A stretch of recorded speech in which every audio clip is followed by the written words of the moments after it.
On the morning of my birthday, after my parents had told me about the surprise trip, I even texted my friends and told them that I wouldn't be able to hang out with them in the evening, as I had planned on doing. Even they were pretty surprised that my parents had arranged something like this for me. I guess some things are genuinely too good to be true. But I was still pissed after I stopped crying, and the more I thought about my situation, the worse I felt. So, I decided to do something that I knew would piss my parents and Alex off greatly to get back at them. Since I was home by myself, I decided to go into my dad's office and make a bunch of phone calls from my phone to all the important contacts that I found on my dad's MacBook. I invited them to a party in the evening that I had arranged for my parents' anniversary, and I wanted to surprise them. I know it was a bit of a last-minute invitation, but I told everyone that I would be really grateful if they were able to show up, and since I'm just a kid, most of his business associates agreed to attend this party that I was throwing. I did the same for my mother as well. Neither of them had password-protected devices and had made the stupid decision of leaving everything at home, so it was a piece of cake for me. Then I decided to text Alex's boyfriend on Instagram and tell him the same thing, inviting him in the evening. I also invited my own friends and had them help me set up the house to make it look like a party.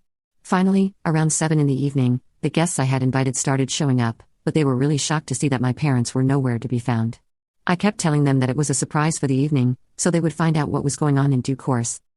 Once all the guests had arrived and I had taken a group photo with all of them, I decided to put my plan into action and told them exactly where my parents were. I told them all about the way I had been treated and how my parents always seemed to think that whatever Alex said should be followed, and that I was basically Cinderella but had never spoken up about any of this until today. Then I explained what had happened on the day of my birthday and how my parents just abandoned me and didn't even bother to explain things to me in person, all because Alex thought it was the right thing to do. I saw that a lot of people were extremely shocked since my parents put up a really good act in front of other people, pretending to be nice and decent people, but I can tell you for a fact that good people don't do stuff like this to their own kids. Anyway, once I was done telling them all about what happened, I told them that this was exactly why I had thrown this party, so I could expose my parents and my sister. If I hadn't screwed things up for the three of them badly enough, I also decided to show everyone the list of chores that Alex had left for me.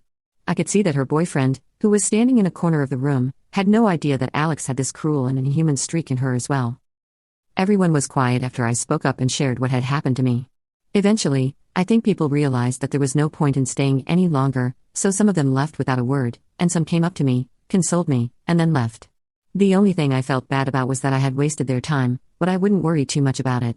After everyone had left, I decided to send the group photo that I had taken with everyone who had attended the party to my parents and sister, with a caption that said, "Had some guests over for my birthday party today. I think I'm going to finally get started on the list that Alex left me." It was the perfect plan.